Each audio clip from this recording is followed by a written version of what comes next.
Welcome to video 7 of part 1 of the EA Tax Training Enrolled Agent Exam Preparation course. Tom here, back with you to discuss specialized returns and topics. Specialized returns is a phrase borrowed from the IRS testing outlines. Essentially, what this video covers is all the miscellaneous individual tax topics that don't really fit into any of the other categories. Specifically, what we will cover in this video are amended returns, foreign income and accounts, household employees, marriage and divorce, estate and gift tax, and tax planning topics. Since we're covering so many different topics, we've actually got 2 slides worth of free resources at irs.gov.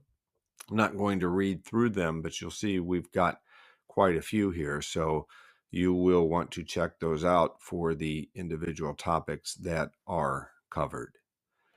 Let's start first with amended returns. If you discover an error and want to amend a previously filed 1040, then you do so on Form 1040X. Anytime you see X at the end of a form, that means it is an amended return. Of course, you must file the original return before you file the amended return. That only makes sense. And you can file a 1040X more than once for the same year. So there is no limit to the number of amended returns you can file for any particular year. If you find a mistake, you can file a return. Sometimes, of course, the mistake will result in you getting a refund. Sometimes it will result in you paying more money. But in any case, you want to make sure that you file an accurate return. And so you can file as many 1040Xs as you need to. What does the form look like? Well, we will take a look at it right now. So you can see the 1040X, it doesn't get updated every single year. So you can see this one was revised July of 2021, but you use the most recent 1040X no matter what year you are amending. So if you're amending 2023, you're going to use whatever this most recent form is. If they update the form again, let's say they update it in 2024, and you're amending 2022, well, you would still use the most recent, the 2024 version of the 1040X. So it has all the basic information at the top. Your filing status, which you check and you can change if you're allowed to change it, as we discussed before in the filing status video. Then you have your income and deductions and tax liability, and you'll see you've got 3 columns. So you'll put the original amount that you reported previously on your return, the change that you're now reporting on this amended return, and then that'll end up in this column C with the correct amount. So you'll always show what you reported before, what the change is, and what the correct amount is for each of these lines. And that goes all the way down to the refund or amount you owe. Then there is a second page of the form.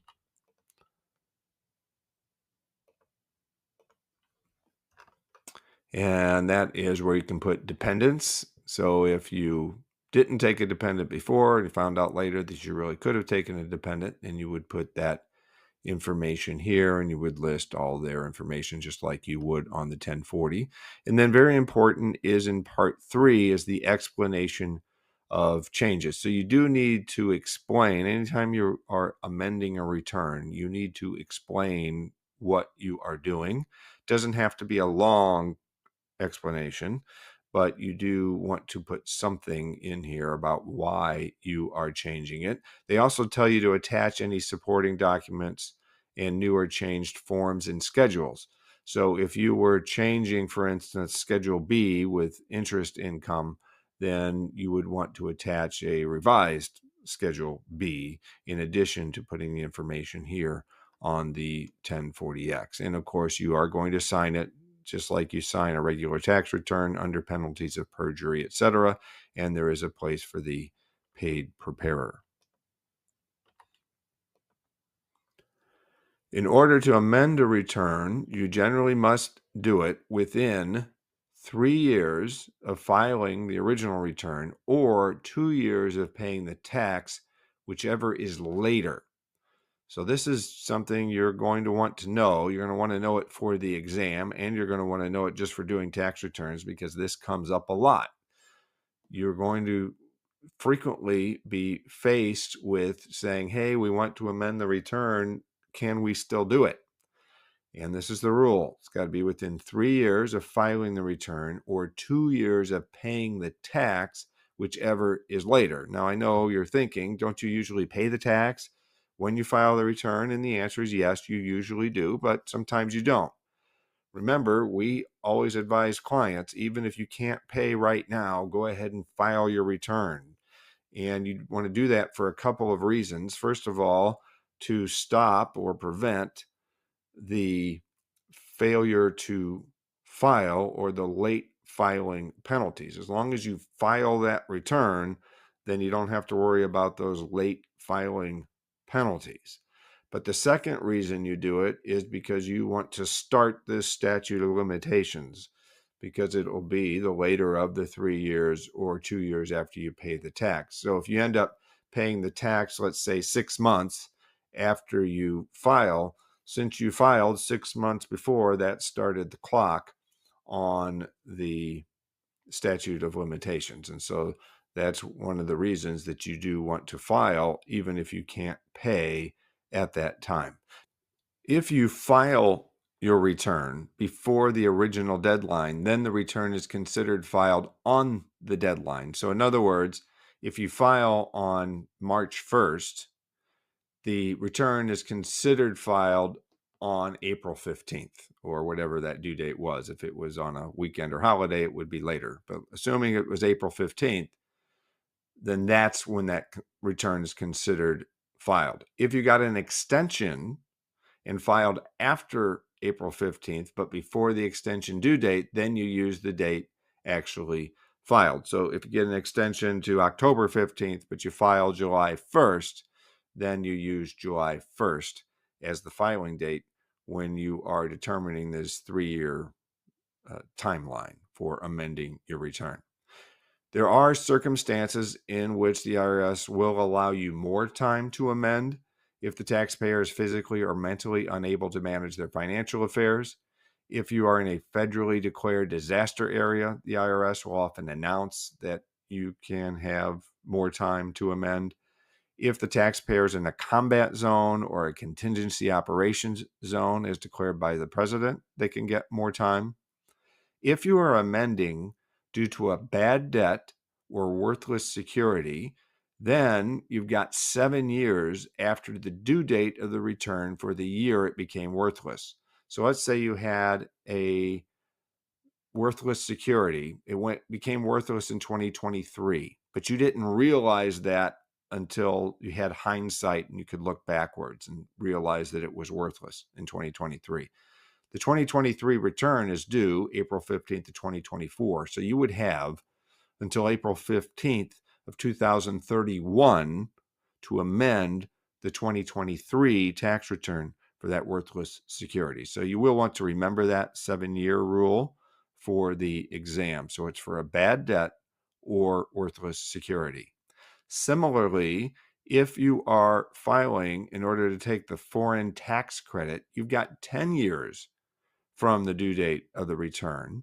So if it was in 2023, you would have until April 15th of 2034 in order to amend that return for a foreign tax credit. Again, you want to know that 10 years. So general rule, 3 years from the date of filing or 2 years after paying the tax, whichever is later. Bad debt or worthless security, 7 years from the due date of the return. Foreign tax credit, 10 years from the due date of the return. What about the IRS? How long do they have to audit your return? Well, this is the statute of limitations. The IRS has 3 years from the date the return was filed, unless you omit more than 25% of your income, in which case they've got 6 years from the date filed. If the taxpayer committed fraud, then there is no time limit. The IRS can audit at any time. And of course, if you don't file a return, then this date never starts. And so the IRS can look at that return at any time. So remember that statute of limitations for the IRS to audit a return is 3 years from the date filed, but you do have these couple of exceptions: 6 years if you omit more than 25% of your income, and there is no limit if you commit fraud. So those are most certainly going to be tested on the exam, so you will want to know those dates. Form 1045. There are certain instances in which you can file 1045 instead of 1040X in order to get a refund. Individuals, estates, and trusts can use Form 1045 to apply for what they call a quick refund if it results from an NOL, net operating loss carryback, a general business credit carryback, a Section 1256 contract loss carryback, that's for futures contracts, or for an overpayment of tax due to a claim of right adjustment. So if you have any of those, you can file this Form 1045. It's a little easier, and at least theoretically, you will get your money back more quickly if you file 1045 instead of Form 1040X. So just be familiar with the times that you can use Form 1045. Our next topic, foreign income and accounts. So we're going to talk about these issues. First of all, remember the general rule. U.S. citizens and resident aliens must report all foreign income, whether earned or unearned. It's interest, dividends, etc. Because remember, U.S. citizens and resident aliens are taxed on their worldwide income. So, of course, you have to report all of your foreign income along with your U.S. income. But now in this section, we're talking about foreign income. So you have to report all of it. And it doesn't matter if it's earned or if it is unearned. If you live outside of the United States, part of your earned income may be excluded, or all of it may be excluded, depending how much it is. So we will talk about that. That's reported on Form 2555.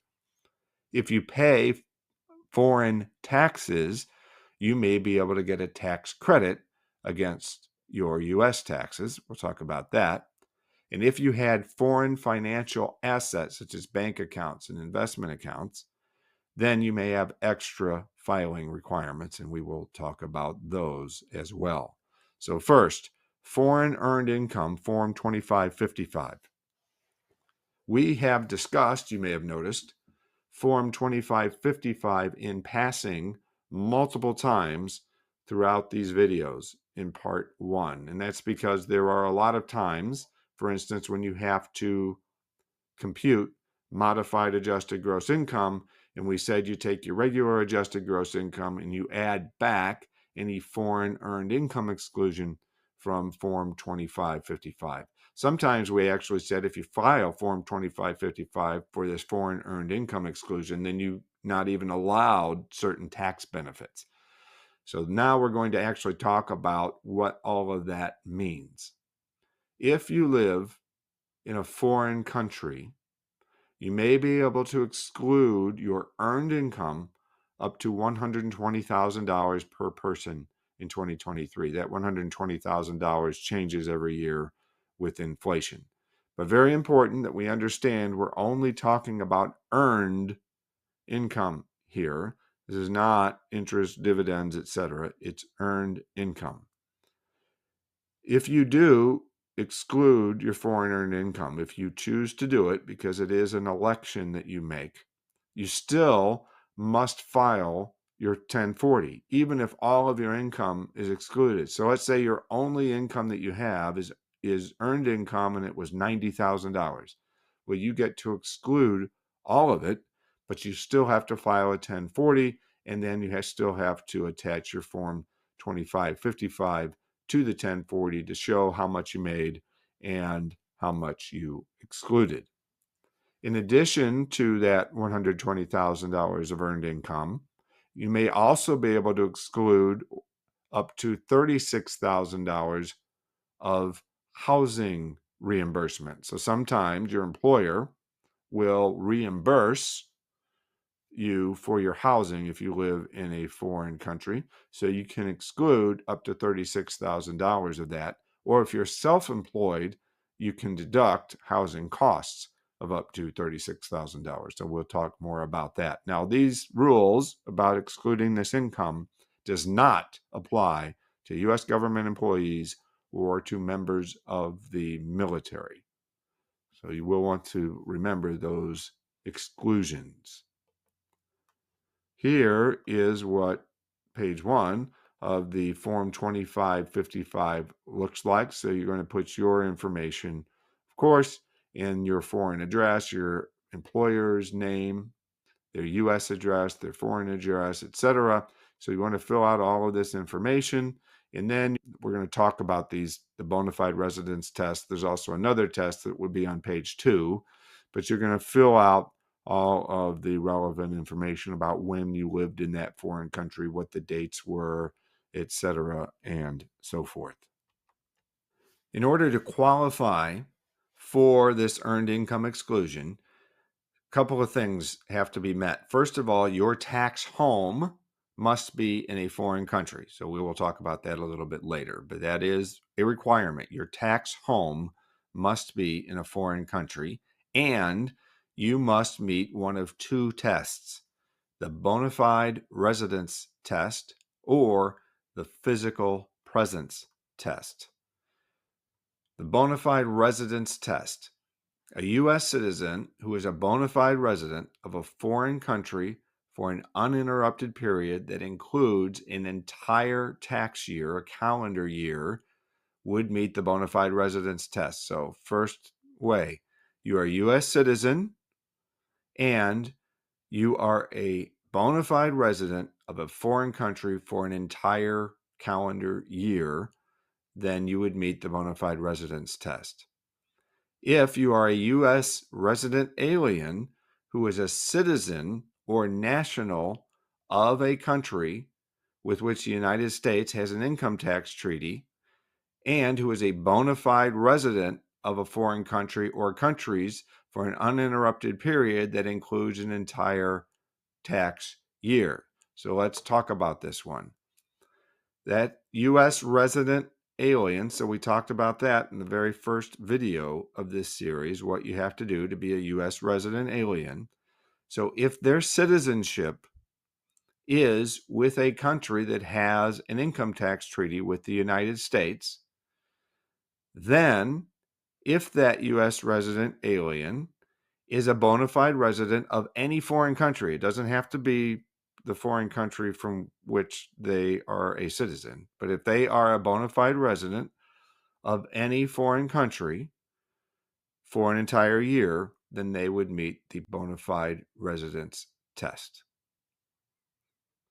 So those are the two ways to qualify. One is for a U.S. citizen, the other is for a U.S. resident alien. Whether or not someone is a bona fide resident depends on the facts and circumstances, such as the nature of their job assignment, setting up a permanent place to live, etc. Just living in a foreign country for a calendar year does not automatically mean you are a bona fide resident. So you're just there visiting, vacationing. Even if you're working, if you haven't set up a bona fide residence, then you would not qualify for this test. The second test is the physical presence test. So if you may not be a bona fide resident, but if you meet the physical presence test, then you would still qualify for the foreign earned income exclusion. This is if a U.S. citizen or resident alien, they are physically present in a foreign country or countries, so it can be more than one, for at least 330 full days during any period of 12 months in a row. This can span over 2 calendar years, and the exclusion is prorated between the years. So this could be, for example, from August of one year through July of the next year. That's 12 months in a row. if this U.S. citizen or resident alien was physically present in one or more foreign countries for at least 330 days during that 12 months, then they would qualify for the physical presence test. And then they would prorate this exclusion. They would get part of the exclusion in the first year, let's say it was 2023, and they would get part of the exclusion in 2024. And that part would be based on how many months they were in the foreign countries. Then remember the tax home test. This is what we talked about before. Whether you're using the physical presence test or the bona fide residence test, you still have to have your tax home in a foreign country. Usually that is going to be where you have a permanent or indefinite work assignment as opposed to a temporary one. So if your employer is just sending you over there for a fixed period of time, they're saying, okay, you're going to go work in this country for 12 months and then you're coming home, then your tax home would not be considered to be in that foreign country. But if they sent you over there and they said, we're not sure how long you're going to be over there, we're just going to send you over there, and then when the project's completed, for instance, or when we don't need you over there anymore, then we're going to have you come back to the United States, but we're not really sure when that is. So that would be an indefinite work assignment. Or if it was a permanent one, if they just said, hey, we're sending you over there and now you're going to work in Germany or whatever, that's where you're going to work from now on, then that would also count. So again, your tax home has to be there. So it's not just that you are there vacationing, or not just that you're there doing work, but you have to actually have a work assignment, or that has to be where you've set up your business if you're self-employed, like you went over there and actually set up your business in that foreign country. So again, this could depend on the particular facts and circumstances, but for the exam, just remember that your tax home does need to be in a foreign country in order for you to qualify for the earned income exclusion. The foreign housing exclusion: if you are provided a housing allowance by your employer, then you can exclude up to $36,000. Now, that $36,000 can actually vary. It can be a little bit more if you live in a higher inflation or a higher cost of living, I should say, country. That can be more. But for purposes of the exam, just remember the $36,000 number. That's the only one that they might test. And then if you are self-employed, you can deduct up to $36,000 of qualified expenses. And again, that $36,000 can vary. In order to take this exclusion or either of these exclusions, you do so by filing Form 2555. That is making the election to exclude that foreign earned income and or the housing.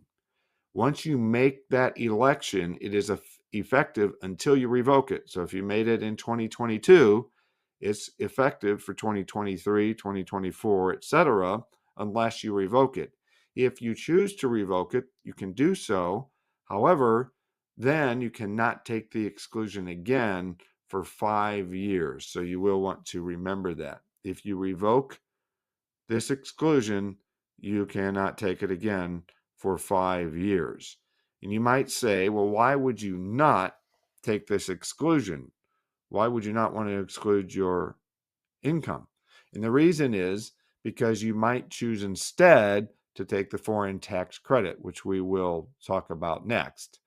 You're going to likely be taxed by the country in which you are working.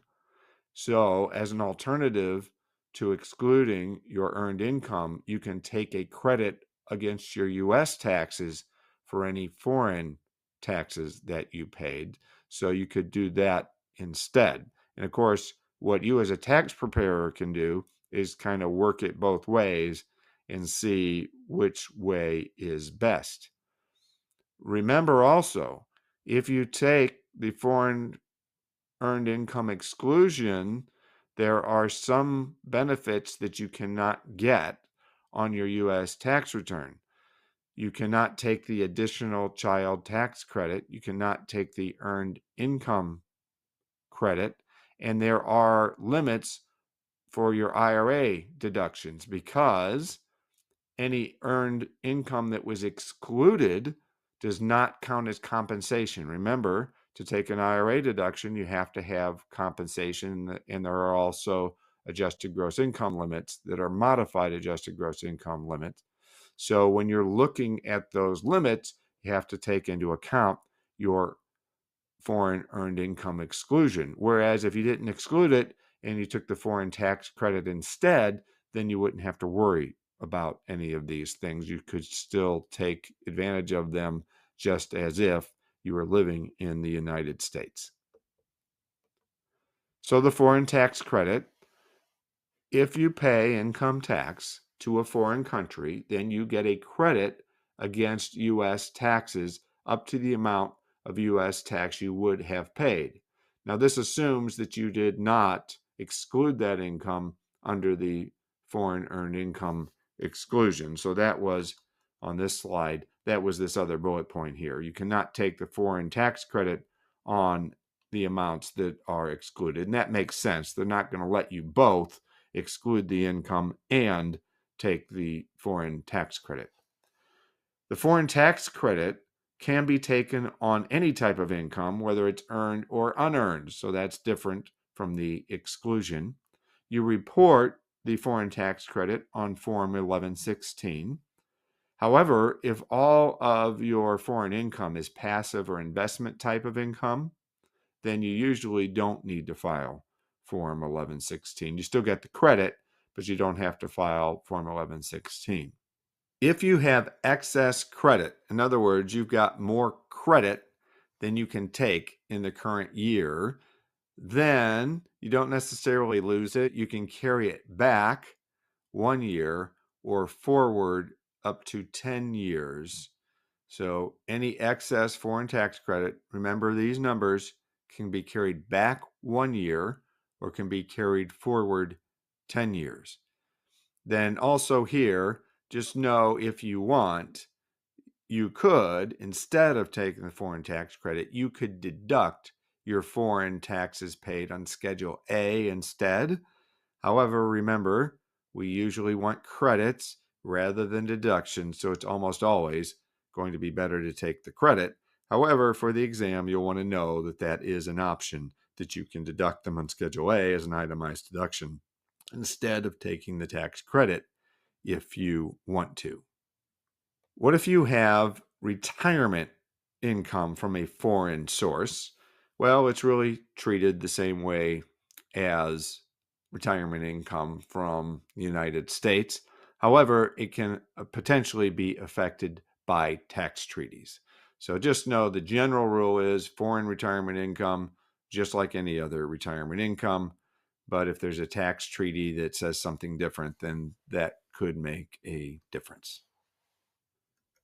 Moving on to foreign financial assets. If you have a foreign bank, investment, or other financial asset or account, then you are subject to special reporting requirements. And there are 3 places that you could potentially need to report those foreign financial assets. You could have to report in all 3 of these places, or you might have to only report in 1 of them or in 2 of them. But you will want to make sure that you do report your foreign financial assets. The IRS gets very concerned about U.S. taxpayers evading tax by using foreign bank accounts and other types of foreign financial instruments. So they want to make you report any that you have so that they can make sure that they are getting their fair share and that they are getting their tax. And so they are very strict about these reporting requirements. As you can see, there can be some pretty hefty fines involved. So let's first talk about Part 3 of Schedule B. You must complete Part 3 of Schedule B, and we'll look at that here in a minute, that you must complete it first of all, if you're required to file Schedule B because you've got more than $1,500 of interest and or dividends, and either had a foreign account or received a distribution from or were a grantor of or a transferor to a foreign trust.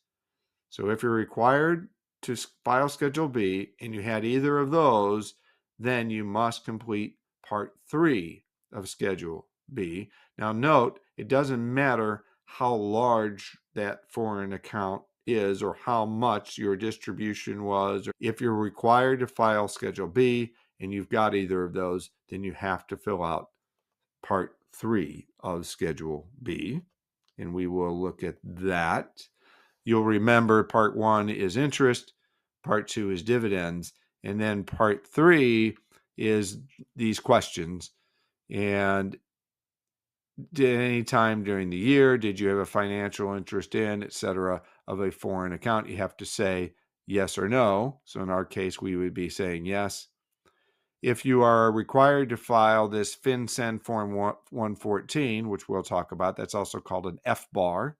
If you are required to file the F-bar, then you have to list the name of the foreign countries where these accounts were listed.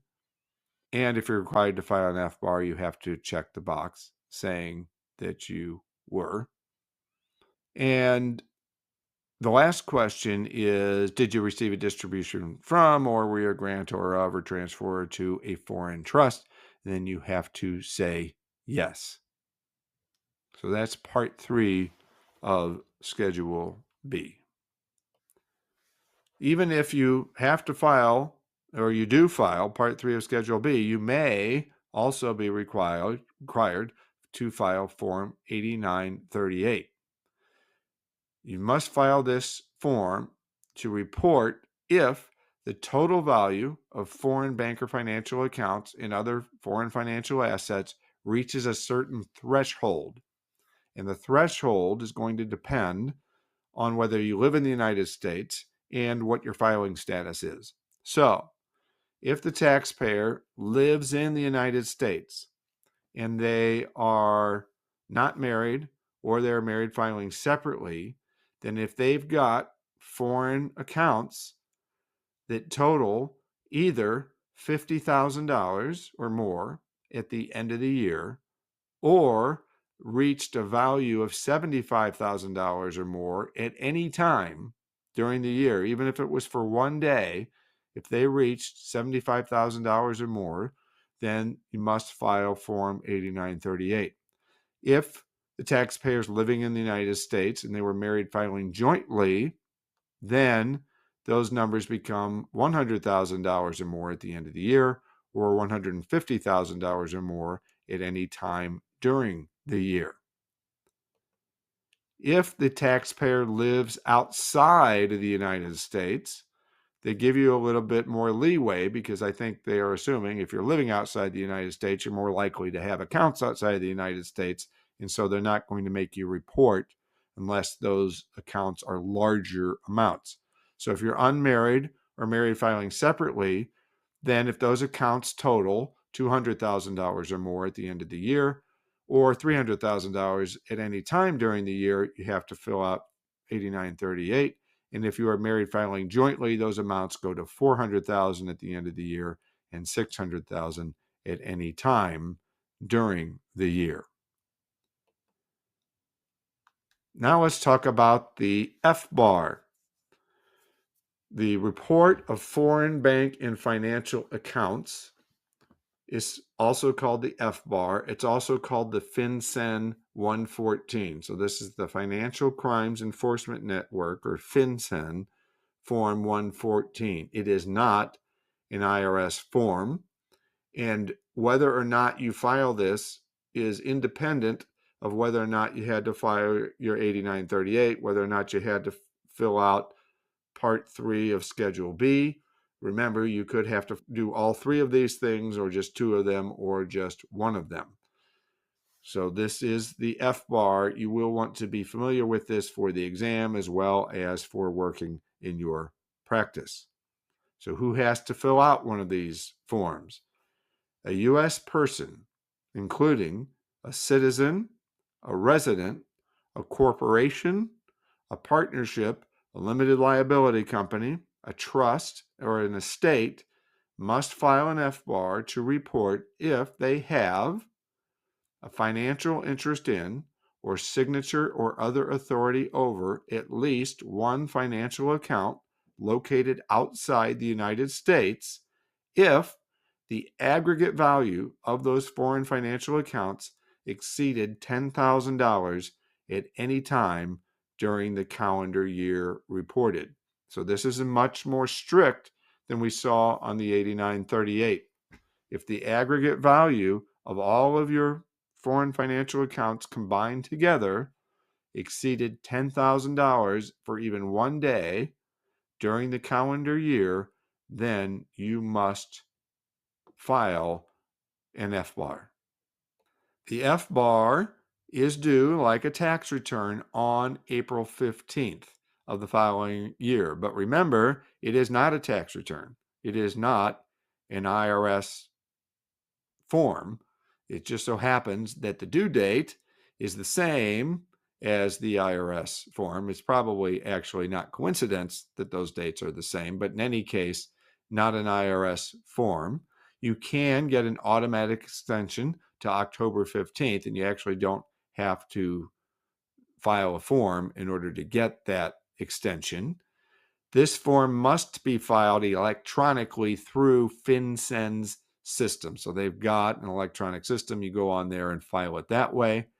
There is a $10,000 penalty for failure to file this form, and that's if you just overlook it or don't realize that you need to file it or forget to file it. If you willfully fail to file the form, in other words, you were trying to avoid reporting this to the United States government, then that penalty can be much more than the $10,000. You will want to remember this $10,000 number, however.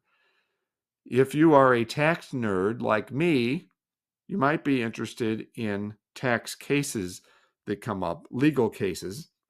There was an interesting case that came up in 2024 regarding this penalty. There was a taxpayer who failed to file for 5 years. He failed to file his F-bars, and he did not do so willfully, and the IRS agreed that he did not do so willfully. So we're not dealing with this more than willful. So the penalty for not filing is $10,000. The IRS said their contention was that it was $10,000 per account that he failed to file. So I can't remember how many accounts he had, but he had a lot of foreign accounts. So they assessed him $10,000 per account per year. So he had 5 years. So he had dozens of accounts that were not reported. And so the IRS assessed him. I don't remember the exact amount. I think it was over $2 million. It was in the millions of dollars that they assessed him. And he said, no, IRS, it's $10,000 per form. So I should have filed the form each year for 5 years. So the penalty should be $50,000, $10,000 times 5 years. And the IRS said, no, it's $10,000 per account that you had. And then apparently there had been a case previously where one circuit court in the United States agreed with the taxpayer, and they said, no, it's just $10,000 per year. But this taxpayer, the circuit that he was in, the circuit court that he was in, agreed with the IRS and said, nope, you owe millions of dollars. So the taxpayer appealed to the United States Supreme Court. Since you had one federal district court siding with the IRS and you had a different federal district court siding with the taxpayer, the Supreme Court agreed to hear this case. And they did, and they ended up siding with the taxpayer. They said, nope, it's $10,000 per form, so $10,000 per year. So the taxpayer only had to pay the $50,000 fine. So it obviously saved him quite a bit of penalty in this case. Now, of course, he had to go out and hire lawyers and go all the way through to the Supreme Court. So I'm sure he spent a lot of money for lawyers, but he still saved all that money on penalties. And then he's helped a lot of other taxpayers who might be in the same position either now or in the future. Another form that you may have to file is Form 3520. This is for foreign trusts. There are a lot of tax scammers and evaders who like to use trusts to evade taxes. Sometimes they use, just trusts that are created in the United States, and sometimes they want to use foreign trusts. And so the IRS wants to know about these trusts and they want you to report them. So U.S. persons must file Form 3520 when contributing to or entering into certain transactions with a foreign trust. And we're not going to go into all the details of when you need to do that. For purposes of the exam, you just need to know that this form exists and that you may need to file it. And there are form instructions that give the details. Another form that may need to be filed is Form 5471. This is for U.S. officers, directors, and/or shareholders of certain foreign corporations must file a Form 5471 to report their ownership. And again, you can see the form instructions for details. Moving on to our next topic, household employees. If you have a household employee, you may need to withhold and pay Social Security and Medicare taxes and pay federal unemployment tax or both. You do not need to withhold federal income tax from your household employee's wages, but you may do so if the employee asks you to do so. And there is a publication 926, that explains in detail all of these rules that we are about to go over. So, what are some examples of household employees? Could be babysitters, butlers, caretakers, cooks, domestic workers, drivers, health aides, house cleaning workers, housekeepers, maids, nannies, private nurses, and yard workers can potentially all be employees. You have a household employee if you hired someone to do household work and that worker is your employee. The worker is your employee if you can control not only what work is done, but how it is done. If the worker is your employee, it doesn't matter whether it's full-time or part-time, or that you hired them directly or that you hired them through an agency or from a list provided by an agency or association. It also doesn't matter whether you pay them hourly, daily, weekly, or by the job. If they are your employee, then they are your employee and you have to follow those rules. Sometimes it helps to understand what is an employee by understanding what is not an employee. So if only the worker can control how the work is done, then the worker is not your employee, but they are self-employed. A self-employed worker usually provides their own tools and offers services to the general public as an independent business. If an agency provides the worker and controls what work is done and how it is done, then the worker is not your employee. They are an employee of the agency. So let's think of a couple of examples.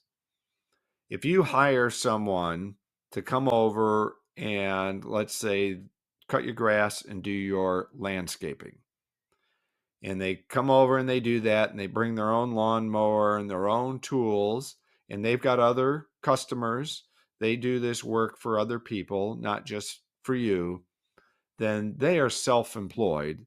They are not your employee.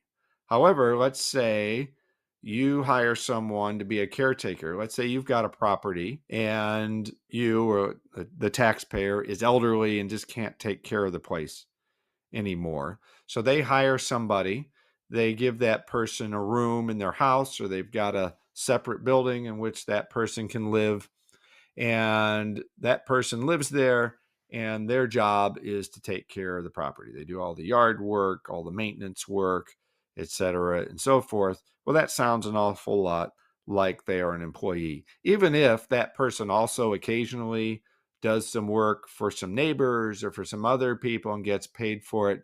Still, they are working, they're working at the taxpayer's house. Sounds like they're using the taxpayer's lawnmower and all of their tools, etc. So they are probably an employee. Similarly, with a nanny, if you just hire somebody to come over and watch your child once in a while, or even if it's on a regular basis, but they come over to your place and then sometimes they're babysitting for other people, then probably not your employee. But if they come in every day, 8, 9 hours a day, it's essentially a full-time job, then probably they are your employee. Now, if they work for an agency, so there are a lot of these agencies out there that you can go to and hire a nanny or a health aid worker, etc., and then the taxpayer pays the agency pays the person. And then usually the agency also can send a substitute. So if the normal person can't make it that day, they'll send somebody else. So that, in that case, the person is an employee of the agency. The agency is going to give them a W-2, etc. So the taxpayer in that case would not be the employer. Now, if you do have an employee, if somebody is an employee, then you have to give them a W-2 if you paid them $2,600 or more, or if you withheld federal income tax. So even if you paid them less than $2,600, if you withheld federal income tax, which remember, you're not required to do, but you can do it. But in either of those cases, then the taxpayer must file a W-2 for that employee. But it is interesting, if you pay less than $2,600 and you don't withhold tax, then you don't have to file a W-2 and you don't have to file any type of form to report their income. Sometimes people will say, well, do I need to file a 1099 for those? Because if you know anything about 1099s, we'll talk more about those in part 2. But if you know about 1099s, you usually have to issue a 1099 if you pay somebody $600 or more. However, the only entities that are required to file a 1099 is a trade or business. So a 1099 is only in a business sense. Since we're talking about a household employee here, so we're talking about an individual taxpayer. They are not a trade or business, so they would not have to file a 1099. So for instance, if they paid $700 during the year, they're not required to file a 1099 because they're not a trade or business, and they're not required to file a W-2 because it's less than $2,600. Now, does that mean that that employee does not have to report the income? No, it does not. Remember, it doesn't matter if you get a W-2 or if you get a 1099. If you have income, you must report it to the IRS. But right now, we're looking at it from the employer's standpoint here, and this is when you have to file the W-2. If you have to file a W-2, then it's just like any other W-2 for any other employer. It's due by January 31st of the following year. The employee gets copies B, C, and 2. The government gets copy A, and you also have to send any W-2s along with a transmittal form, and that transmittal form is called Form W-3. Have to keep in mind that the taxpayer may also need to report to state taxing authorities. And then also a W-2, no matter whether it's from a household employer or from any other employer, is for information only. There's no taxes actually paid with the Form W-2. It's just an information return that goes to both the employee and the IRS. If you do file a W-2, then you, as an individual household employer, taxpayer, will need to get an employer identification number, an EIN. And there's a couple of reasons for this. First of all, it's what's required. Secondly, sometimes people think they'll just file with their Social Security number. That's a bad idea because of all the identity theft out there. You do not want your employees knowing your Social Security number. You're just setting yourself up for problems. And also, if you do use your Social Security number, your employee will not be able to electronically file their tax return. They will actually have to file their tax return on paper, because if you try to file a electronic return and the employer identification number is a Social Security number, it will get rejected. So the employer needs to get an employer identification number. This is free. You can get it right on the IRS website electronically in about 10 or 15 minutes, or you can fill out a form and send it in, and then the IRS will send you an employer identification number. Schedule H for household employees. If you have household employees, you may need to file Schedule H.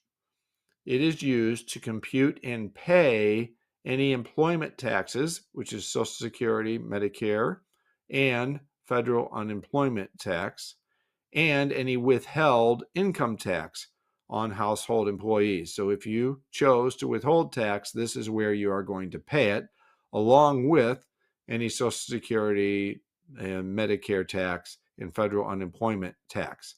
You must file the Schedule H.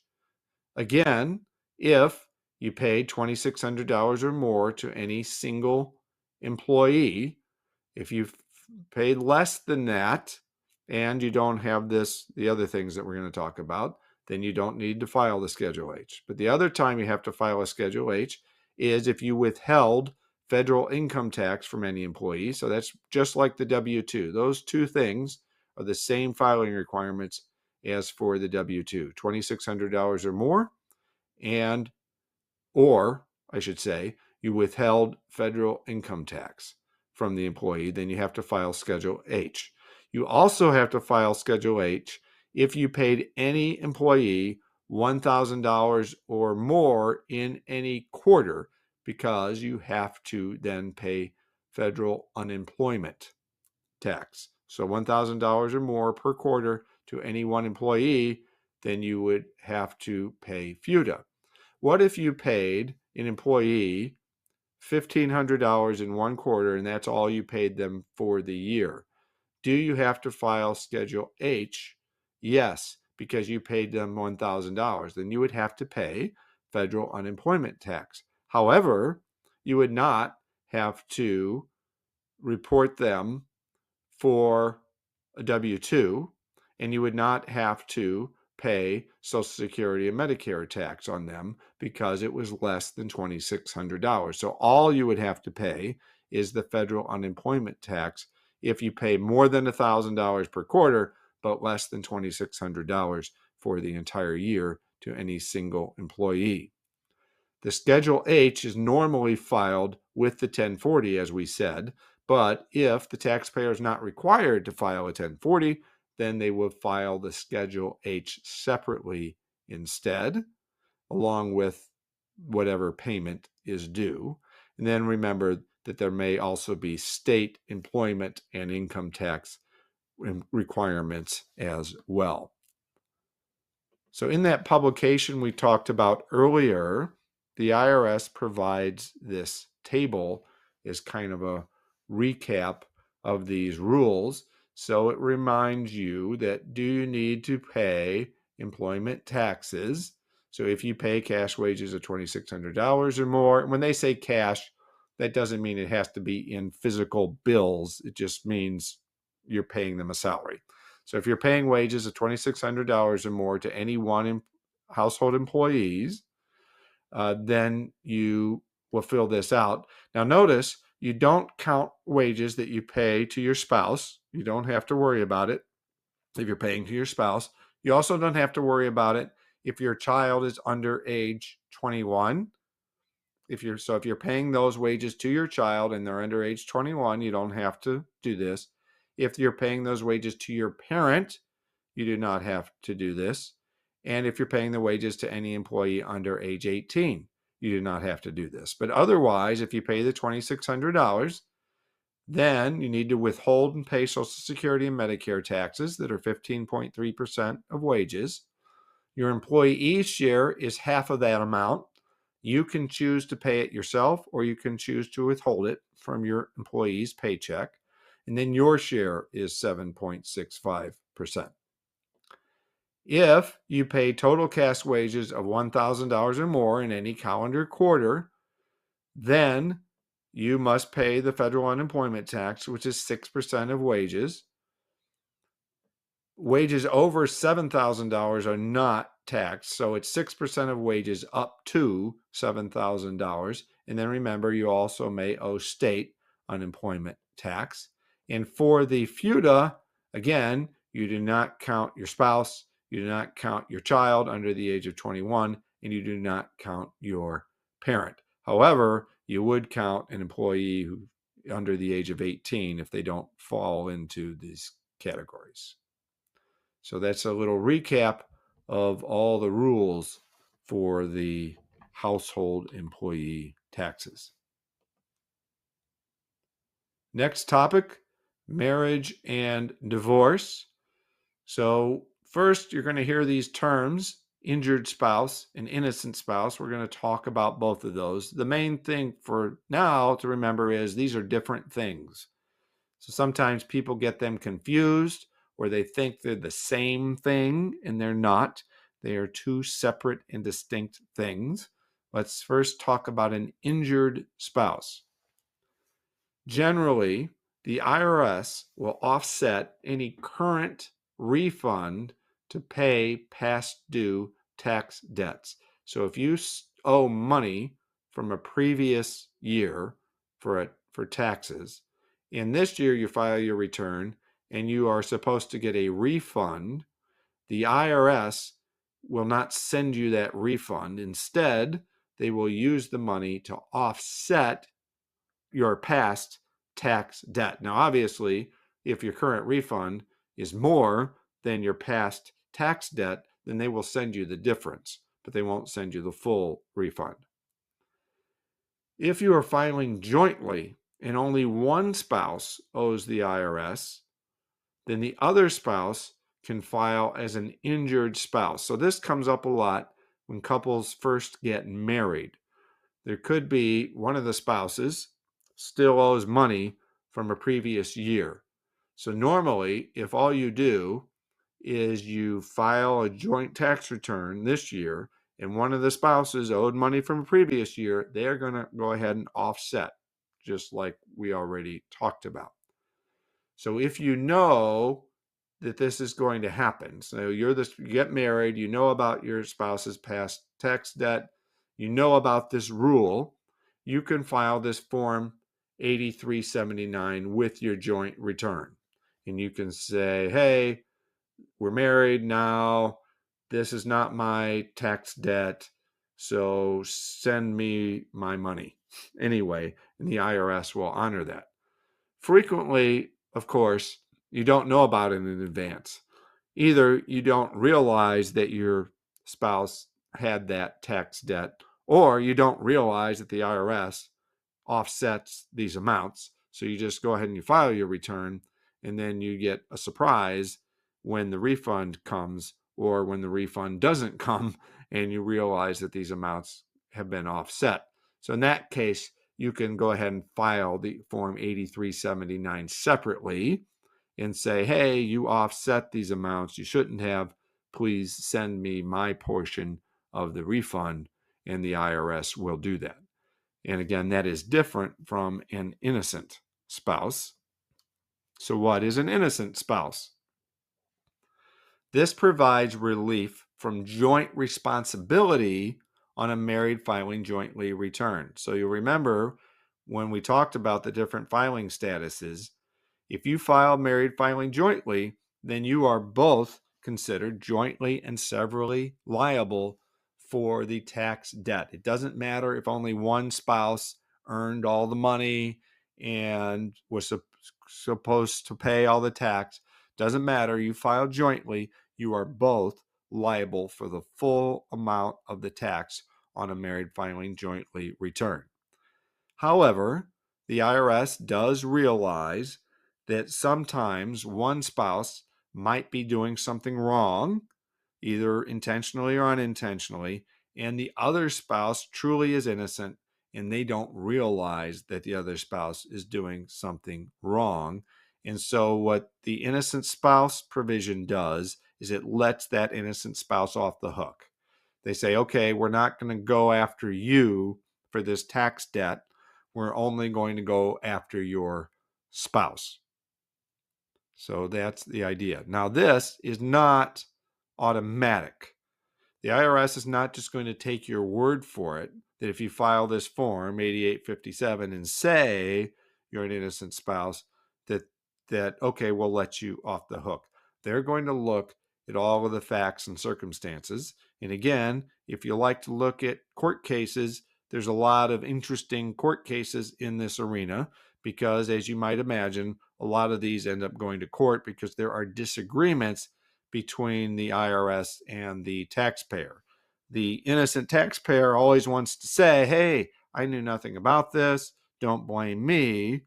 And the IRS frequently is going to say, no, it doesn't matter because here's what will happen. I'm going to give you I'm making it up. It's a hypothetical, an extreme example just to make the point. Let's say you've got a lot of these cases are older, so it tends to be the wife who is the one that is claiming innocent spouse. Obviously, it could be either spouse, and there are cases where it's sometimes the husband claiming the innocent spouse. But just to make our example easy, I'm going to talk about a wife claiming innocent spouse. You could have a case where the couple's income is primarily from a business. And it is the husband, let's say, who owns the business, runs the business. The wife has nothing to do with the business. And so the husband's running the business, and at the end of the year, they do their taxes, and he says they've got $40,000 of income from this business. So they put on the return $40,000, married filing jointly. Both spouses sign the return. And then the IRS does an audit a couple of years later, let's say, and they come back and say, no, this business didn't make $40,000. It actually made $400,000, hypothetically. And so they assess all kinds of taxes. And then they're not going to do it just for that 1 year. They're going to look at every year. And if you are underreporting every year, it could end up being a very large tax bill that the taxpayers have. And if they see that you were doing this on purpose, they could put all kinds of penalties. It could be a very large amount that these taxpayers end up owing. So now you've got a spouse who has nothing to do with the business, does not know what's going on with the business. And so they're saying, hey, don't come after me for this. Not my problem, not my business, didn't know anything about it. Well, the IRS is going to start looking at things like their lifestyle. So let's say that this husband is frequently giving the wife very expensive gifts, very nice jewelry as gifts several times during the year. And this couple is going on very nice vacations. They're going to Europe. They're going on cruises constantly. They live in a mansion, just a huge house in the wealthiest part of town in a gated community. They're driving very expensive, brand new cars. The IRS is going to say to this wife, okay, yes, you had nothing to do with the business. You technically don't know what's going on with the business. However, it's common sense that when you're living in a house like you're living and you're living the lifestyle you're living, that you're not doing that on $40,000 a year. So even if you technically didn't know about it, you actually did know about it. You were just putting your head in the sand and acting like you didn't know. So you are not an innocent spouse. And in an extreme case, like I've just laid out, the courts would absolutely agree. The courts are going to say, no, you are not an innocent spouse, and both spouses will be liable. So the cases that go to court are kind of the in-between cases. Maybe you've got a case where there's a business and both spouses work in the business, but one of the spouses is doing something illegal and the other one really doesn't know about it. And the IRS tries to say, hey, come on, how can you say you didn't know about it? You worked there too. But the spouse is saying, no, really, I did work at the business, but I didn't have anything to do with what he was doing, so I really didn't know about it. And these are the cases that can get kind of convoluted, and they can end up in court, and then the judge has to decide who wins those cases. So that is the innocent spouse, and again, can be kind of interesting at times. And there is a publication for this, publication 971, that goes over all of the rules. Moving on now, community property states. There are some states that are called community property states, and in those states, earned income is generally considered to be owned 50-50 by the spouses. So if you're married filing separately, each spouse claims one half of all the earned income and any withholding. Doesn't matter if only one spouse, for instance, earned the income, each spouse would claim half of it, married filing separately. IRA distributions, however, are taxable to the spouse named on the account, and there is a publication for this, publication 555. This is a list of the community property states: Arizona, California, Idaho, Louisiana, Nevada, New Mexico, Texas, Washington, Wisconsin. You'll hear about this a lot in California because of all the celebrities that are out there. That's one of the states that is a community property state. There are these other states, Alaska, Tennessee, South Dakota. They're kind of special cases. They're kind of hybrid states. Don't worry about knowing what the rules are. And you're not going to have to know all the ins and outs of that. What I gave you on the previous slide is what you're going to need to know for the exam. And then you'll kind of want to be familiar with these states. Usually in the exam, they'll tell you it's a community property state, but they might just assume that if it's California, for example, that you know it's a community property state, but just kind of be familiar with this list. Divorce. We've already talked a lot about divorce as we've gone through this course, but I'm going to kind of recap everything here so that we've got it all in one place. And there is this publication 504. Alimony and spousal support. We've talked about this a couple of times. If it is a divorce 2019 or after, alimony is not deductible, not included in income. That also applies if you had a pre-2019 divorce, but there's been a modification of it after 2018 that expressly says that the alimony will not be deductible or taxable, then you follow that as well. If you have a pre-2019 divorce, then alimony is deductible by the payer and taxable to the recipient. And this is true for as long as those payments go on. It doesn't matter how many years after 2019 these payments were made.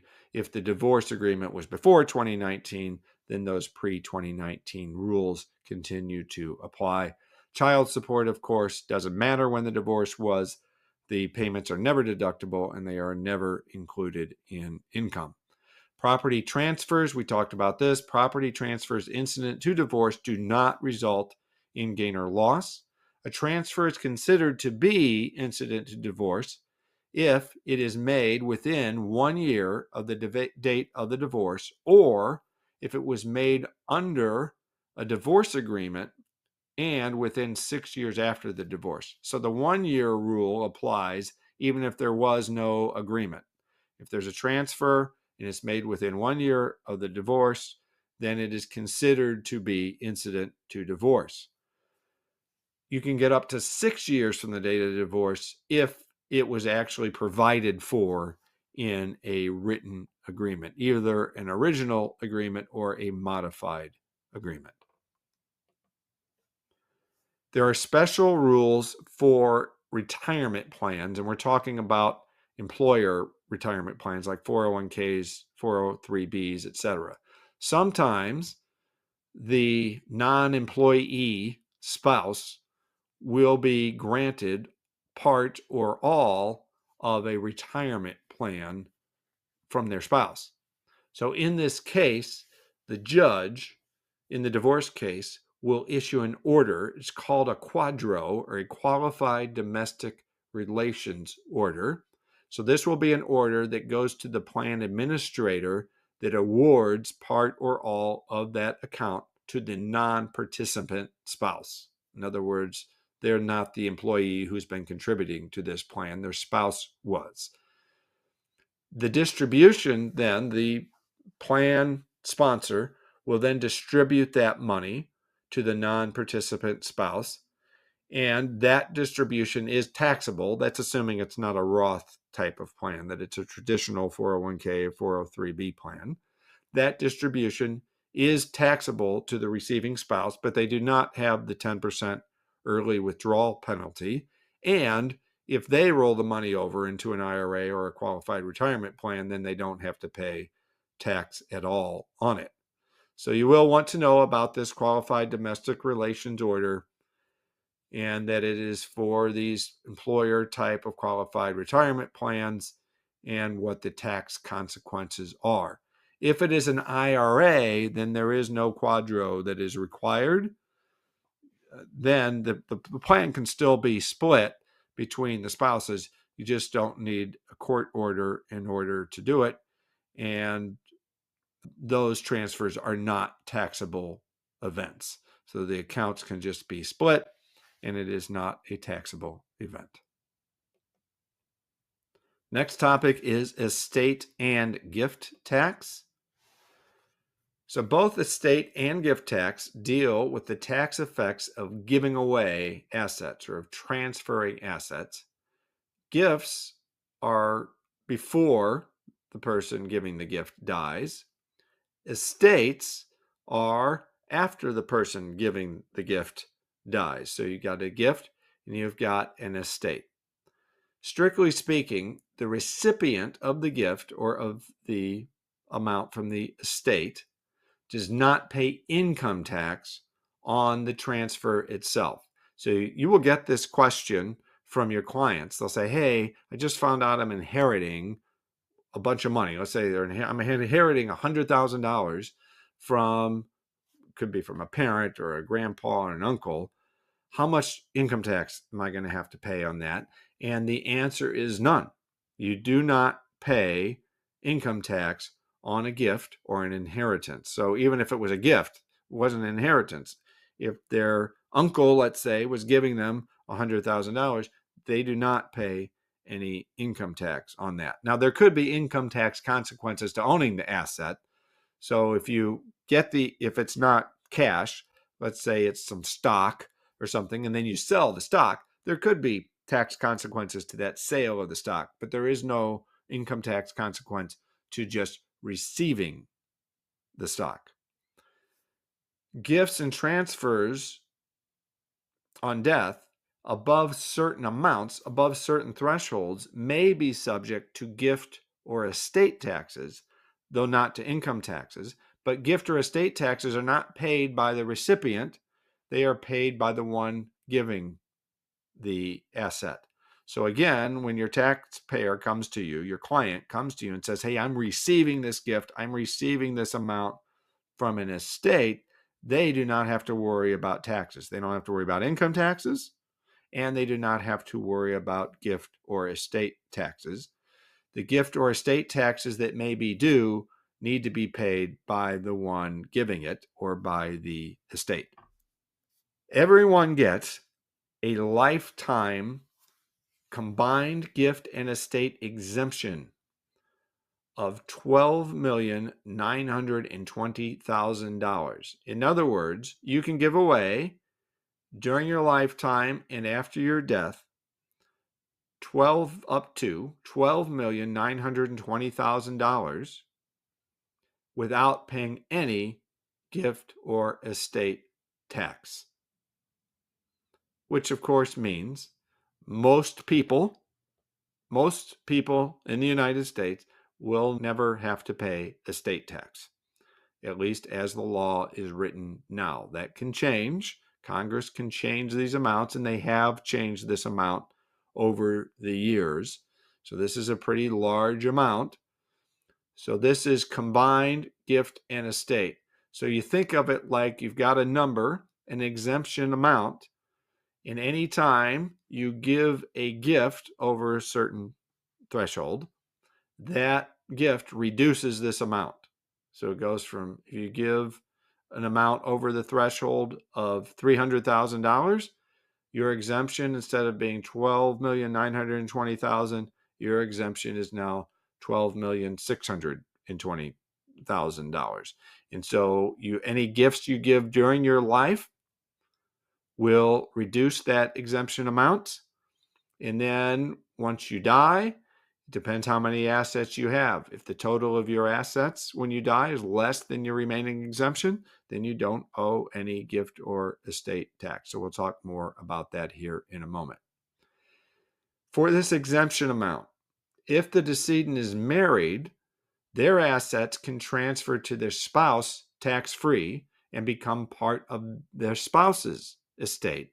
That surviving spouse can now get a double exemption, up to $25,840,000. So let's say the wife dies, they leave all their assets to their husband. Their husband now has an exemption of $25,840,000. So let's first look at the gift tax, then we'll look at the estate tax. For the gift tax, in addition to the lifetime exemption, there's an annual exclusion amount for gifts. So the exclusion amount for 2023 is $17,000 per person. So what this means is you can give up to $17,000 and you don't even have to reduce that exemption amount that we talked about. You can give, let's say, $15,000 to someone, and you do not have to pay gift tax on that, and you do not have to reduce your $12,920,000 exemption by the $15,000. So this is an annual amount per person of $17,000. Gift splitting. If you are married, you and your spouse can each give $17,000. So, for example, a married couple could give their child $34,000 without affecting the lifetime exemption. And it doesn't matter whose account it comes from. Let's say the whole $34,000 comes from the wife's separate bank account. Doesn't matter. They're married. They can exclude the entire $34,000. Don't have to pay gift tax, and it does not reduce their lifetime exemption. If the child that they're giving to is also married, each parent could give the child and their spouse $17,000 each. So they could give them $34,000 each, meaning they could transfer $68,000 per year without any gift tax and without affecting the lifetime exemption. Sometimes you can actually give more than $17,000 to someone, and it is not reportable and does not count against their lifetime exemption. If that money was for educational expenses. And if it was tuition, it has to be tuition, and it has to be paid directly to the school. So it's not reimbursing someone for the tuition that they paid, but it's actually paying that tuition bill directly to the school. Even if it's more than $17,000, that's fine. It is a gift, but you don't have to report it and you don't have to pay gift tax on it. Similarly, if it is for medical expenses and those payments were made directly to the care provider. So if you get a hospital bill, it's $100,000 and the taxpayer pays that bill on behalf of someone else. As long as they pay it directly to the hospital, then that is not a reportable gift and there is no gift tax for it. Now, that is only for amounts not covered by insurance. So if the bill is covered by insurance, then this doesn't apply. It has to be for amounts that are not covered by insurance. Also, you can give a gift of more than $17,000 without reporting it, without paying gift tax on it, if that gift is to your dependent or to your spouse. So remember, transfers of assets between spouses have no tax effect, and that includes gift tax. There is no gift tax for amounts given to a spouse as long as that spouse is a U.S. citizen. We'll talk in a little bit about what happens if they're not a U.S. citizen. If you make a political donation, that is not considered a gift, not subject to gift tax. And if you make a qualified charitable donation, that is not considered a gift and not subject to gift tax. If you do give more than $17,000 to any one person in 23 and you don't meet one of those exceptions, then you must file a gift tax return. The gift tax return is on Form 709. It is due on April 15th, and it is not filed with the 1040. It is filed separately from the 1040, and spouses may not file a joint gift tax return. So if you have these split gifts that we talked about, then both spouses need to file the 709 in order to show those split gifts. So remember, if you give more than $17,000 to any one person in 2023, and you don't meet an exception, then you must file the 709. So for instance, if you're giving $34,000 to each person for gift splitting, that's more than $17,000. You won't have to pay gift tax, but you will have to file the Form 709. For a gift in excess of the $17,000, you have a choice. You can either apply the excess towards the lifetime exemption amount, or you can pay a gift tax. In the real world, you almost always are going to apply it against the lifetime exemption, but for purposes of the exam, you need to know that there is a choice to either apply it toward the lifetime exemption or to pay a gift tax. Gifts, when we talk about a gift, it could be cash, it could be property, it could be debt forgiveness, forgiving a legitimate debt that the other person has, could be a gift, could be a below market sale of property. So you've got a house and it's worth $300,000 and you decide to sell it to your child for $100,000. So that would be a $200,000 gift that you are giving to that child. So that could be what it is. The donor, or the one giving the gift, the transferor, you'll see different phrases for it, but the one giving the gift is responsible for any gift tax if you're paying a gift tax, and they're the ones whose lifetime exemption will be reduced if they don't pay the gift tax. The gift tax rates range from 18 to 40%. You don't need to know the particulars. Just know that it ranges from 18 to 40%. If you're giving a gift to a non-citizen spouse, gifts to a spouse who is a U.S. citizen are fully excluded. You don't have to worry about those. But if the spouse is a non-citizen, then only the first $175,000 is excluded. So it's not just 17,000 like it would be if the person was not your spouse. But if they are your spouse and they're not a citizen, doesn't matter if they're a resident alien, a non-resident alien, a dual status alien, if they are not a US citizen, then you can exclude the first $175,000. Any amounts over that 175 must be reported on Form 709. Estate tax. At death, the decedent's gross estate consists of virtually all of their assets. From the gross estate, you can deduct certain things: funeral expenses, certain administrative expenses, attorney fees, etc.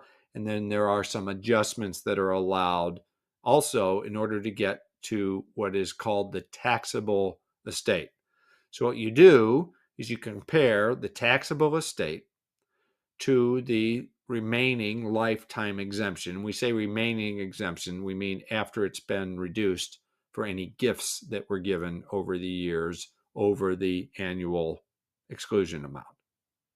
So you compare the taxable estate to the remaining exemption, and if there is an excess, then it is subject to estate tax. Estate tax is reported on Form 706. Gift tax, remember, was Form 709. So sometimes we get these confused because they're kind of similar, because a 6 is just an upside down 9. So we've got gift tax is 709, estate tax is 706, and gets confused. So here's an easy way to remember it. A gift tax, you give the gift tax when you are alive. So it's when you are above the ground. You give an estate tax, we pay an estate tax when you are dead, and you file an estate tax return when you are dead, when you are below the ground. So remember, the 709, the little loop on the 9, is above the ground. 706, the little loop on the 6, is below the ground. It's on the bottom. So that's how you can remember. 709, above the ground, gift tax. 706, below the ground, estate tax. I apologize if that's kind of crass or cold-hearted, but it is an easy way to remember which form you are supposed to file. You file the 706 for any taxable estate in excess of the exemption, which means most people don't need to file this return.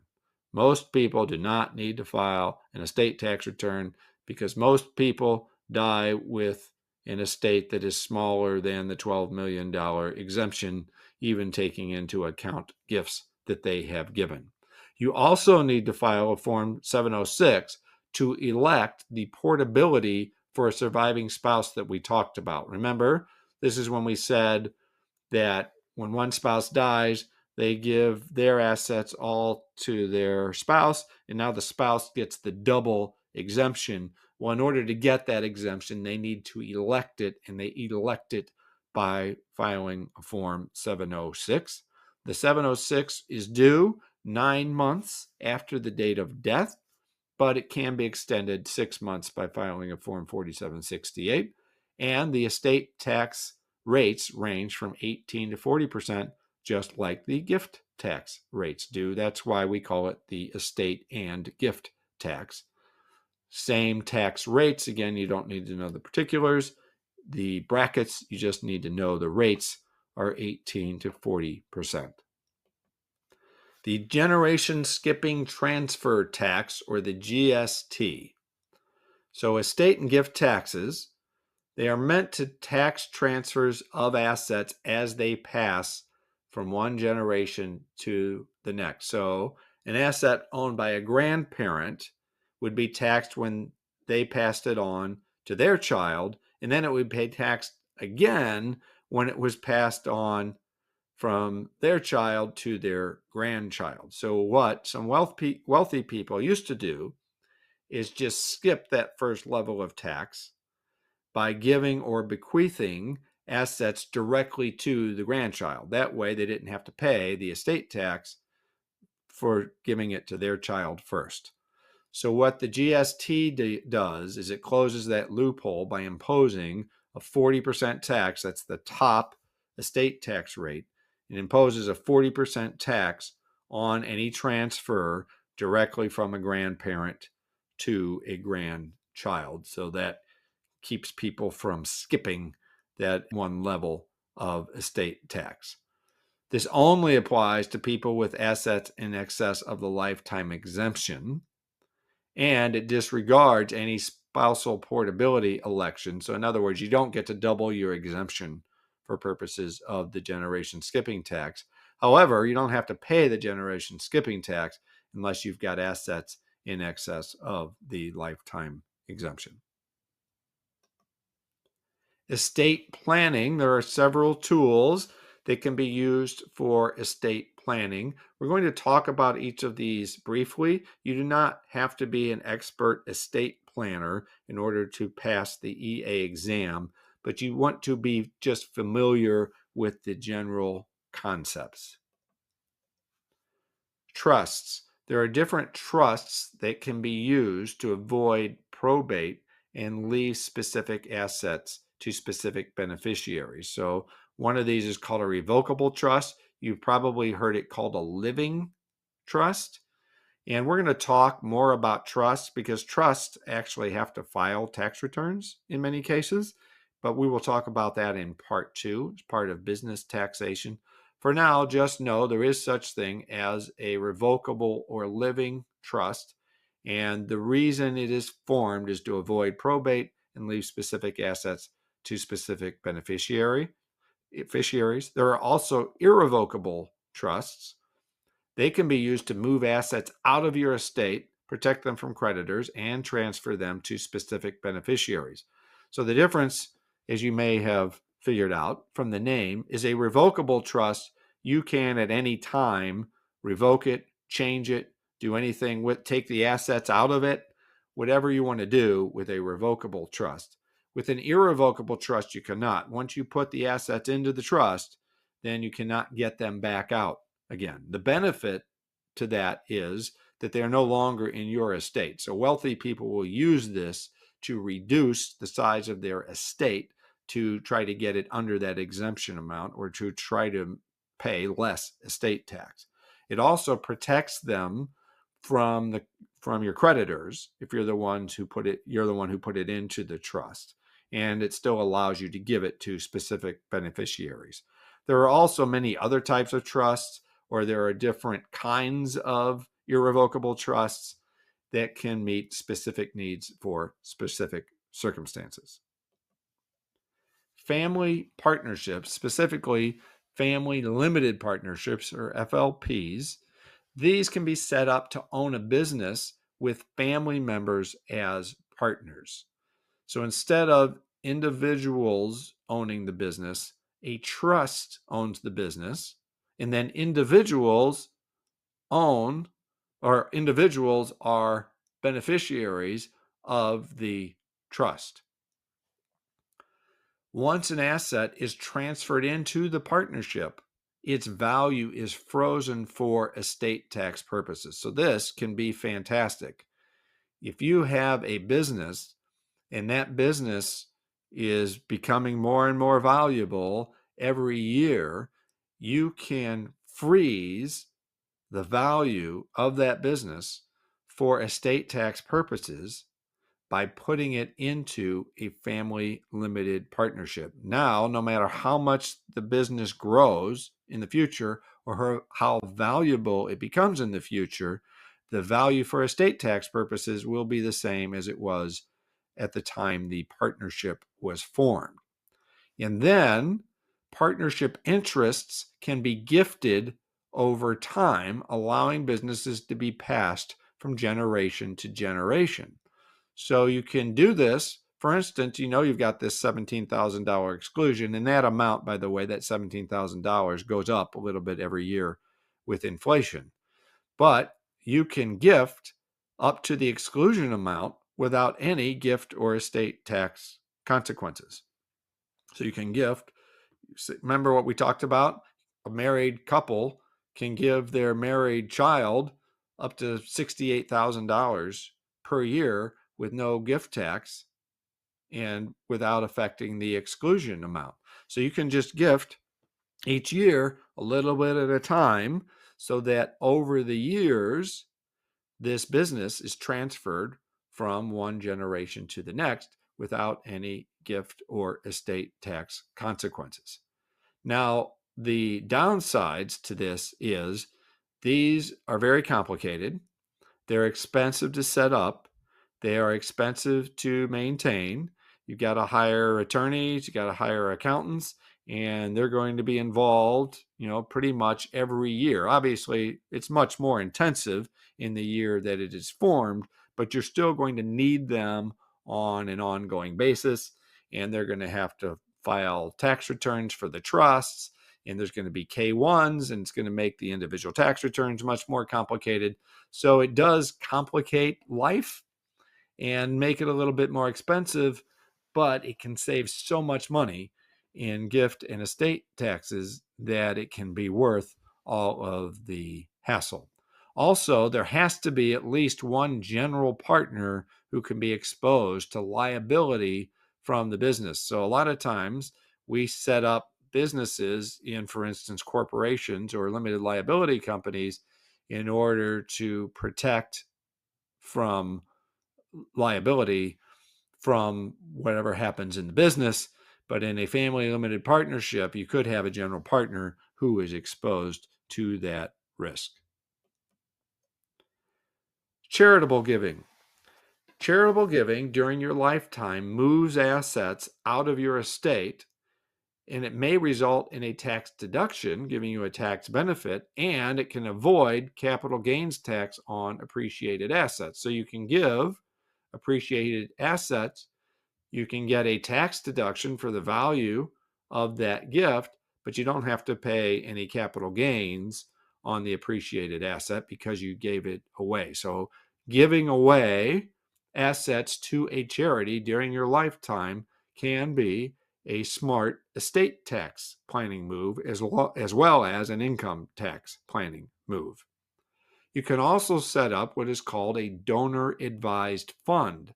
This is a charitable fund that's maintained by a public charity. So these public charities will set up these funds on the behalf of donors, and they do it, of course, because they get charitable contributions this way. And what the donor gets is they get to get tax deductions for their amounts that they put into that fund, and they can do that every year. So it's not just when you set it up.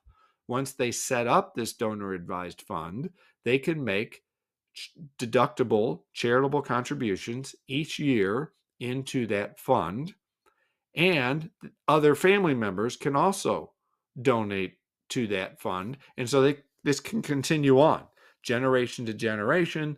The family members can keep making deductible contributions to that fund.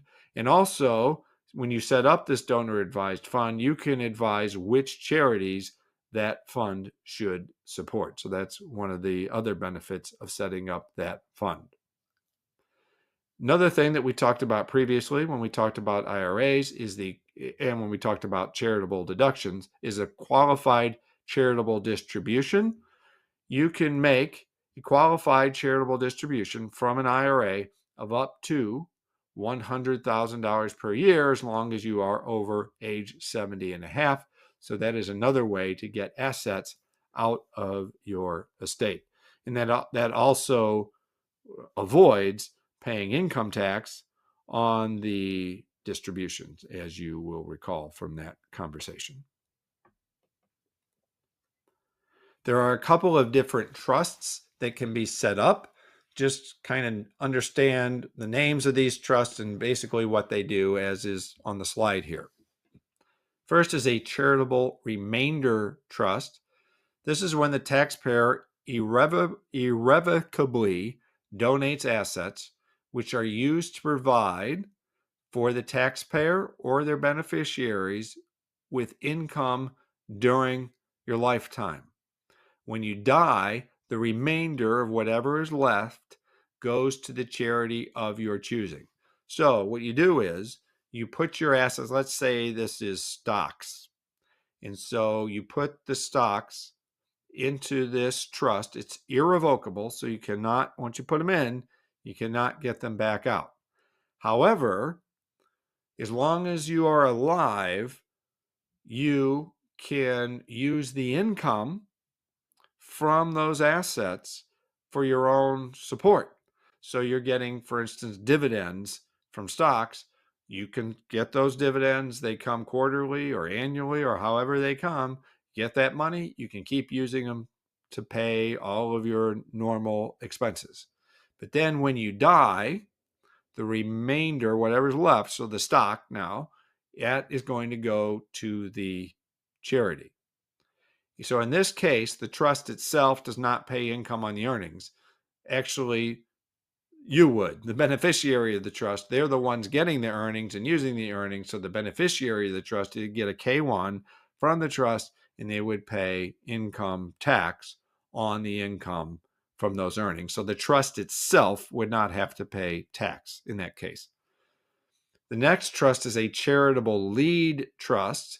So this is where you irrevocably donate assets and use the income to provide funds for the charity while you're alive.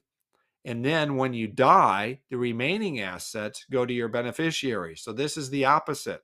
With the charitable remainder trust, you use the income while you're alive and the remainder goes to the charity. With the charitable lead trust, the charity gets the income while you're alive, and then when you die, the remaining assets go to your beneficiaries. In this case, the trust itself pays the income tax on the earnings because the trust is the one receiving the income while the person is still alive. So this is in order to keep you from avoiding income tax while you're alive by putting the money into this trust.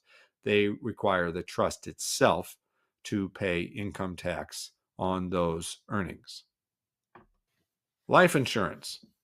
Life insurance proceeds are not subject to income tax. So when you're the beneficiary of life insurance proceeds, you do not generally have to pay tax on those proceeds. But those proceeds are part of the gross estate. So when you're trying to figure out this $12,920,000 exemption amount, you have to include any life insurance proceeds in that gross estate. Irrevocable life insurance trusts can be used to set aside funds to pay estate taxes.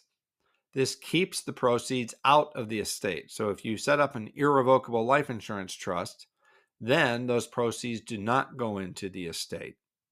And it saves your heirs from needing to sell assets in order to get cash to pay taxes. So remember, there could be estate taxes. So your heirs don't have income tax to pay on their with whatever they receive, but estate taxes do need to be paid. So the estate is going to have to pay these.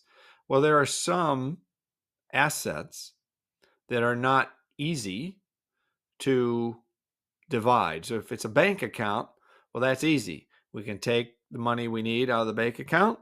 We can pay the estate tax with that money, and then whatever is left goes to the heirs. But what if you're talking about a piece of real estate? Well, that's not cash, and you might have to actually sell the real estate in order to get the money to pay the estate tax. And so in order to avoid doing that, you can set up one of these irrevocable life insurance trusts.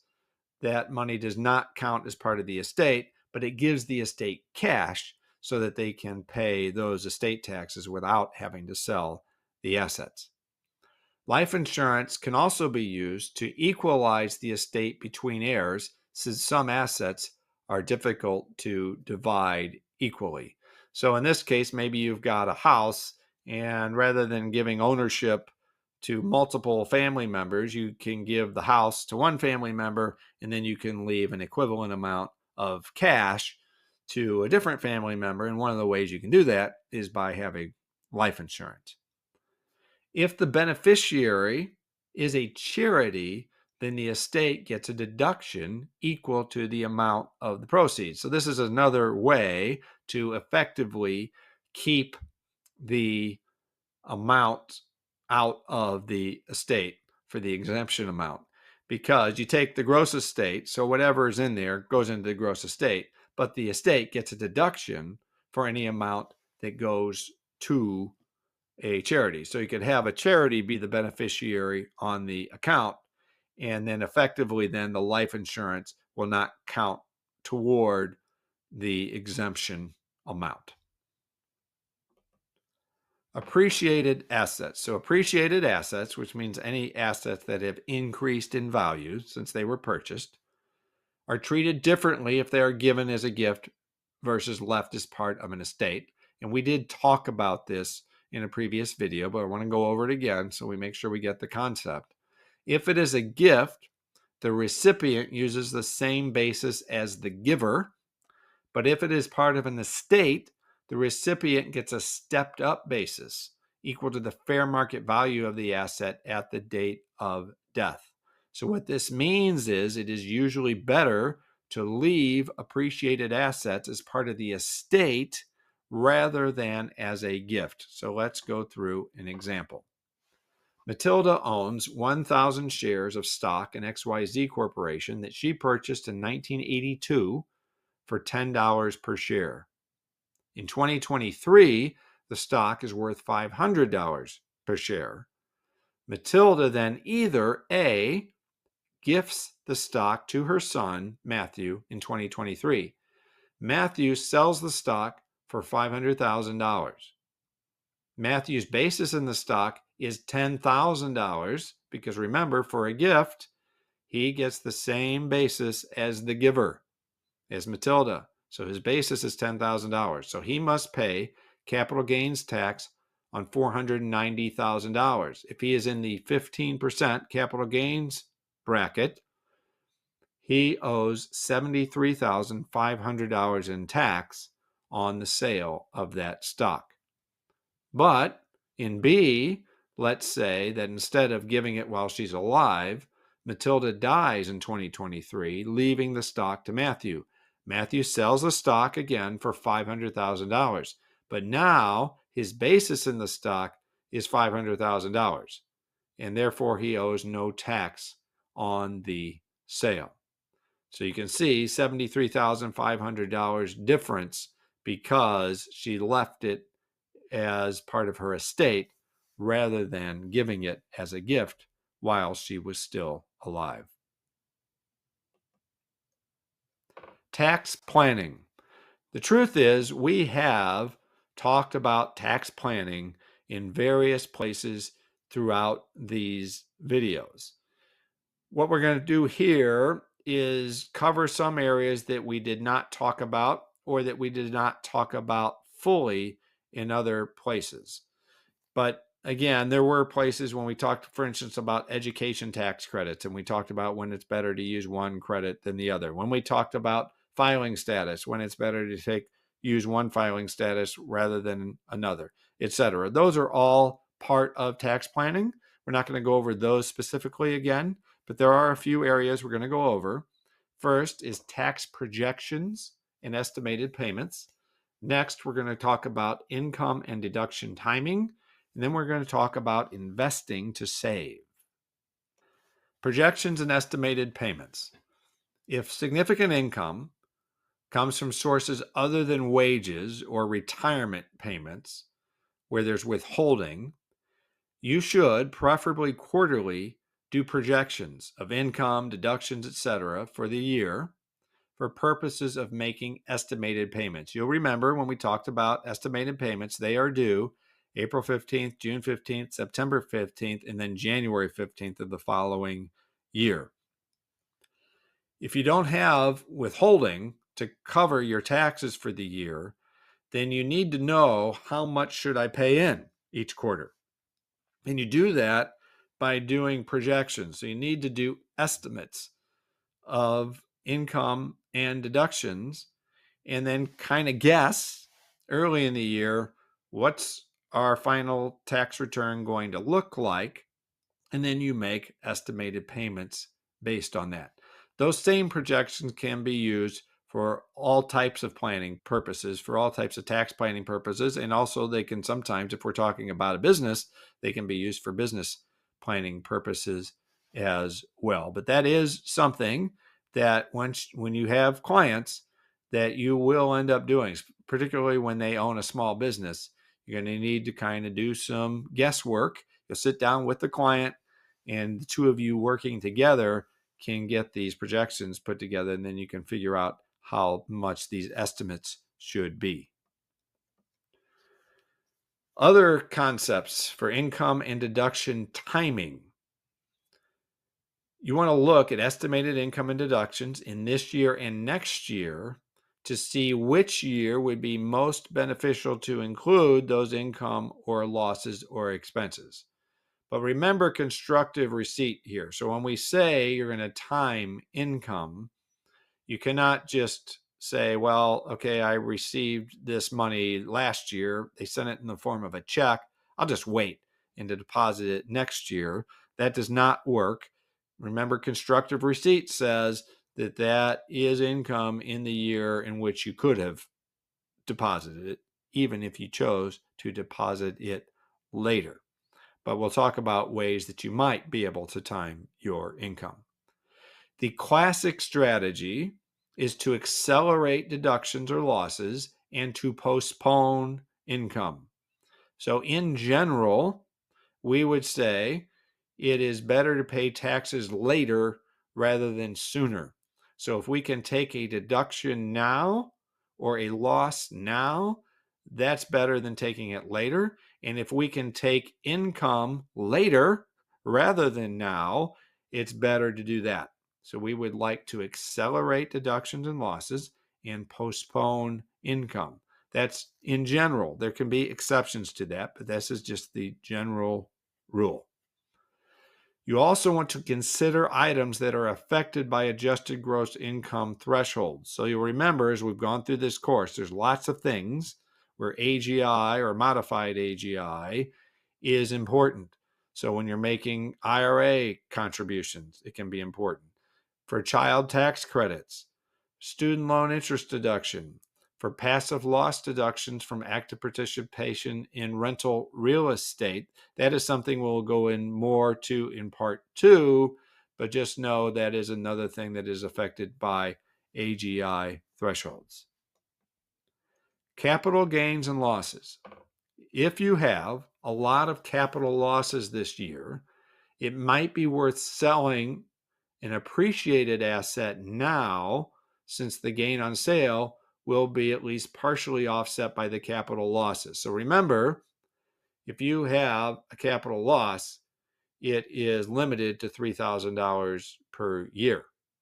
So what this strategy is saying, let's say you've got another asset, let's say you've had a lot of capital losses, but you've got some other asset that has got a big built-in gain, meaning if you were to sell it today, you would have a gain.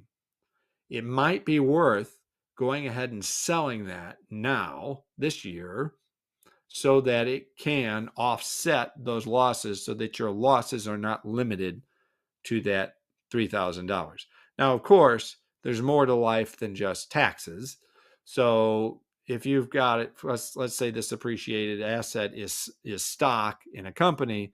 Well, if the person really believes that this company is going to really become even more valuable in the future, then it may not be worth doing this. But it is at least something to consider. And this is a decision that the taxpayer ultimately is going to need to make. You, as the tax preparer and tax advisor, can just advise them of what the consequences are, and then they make the decision about what to do with the asset.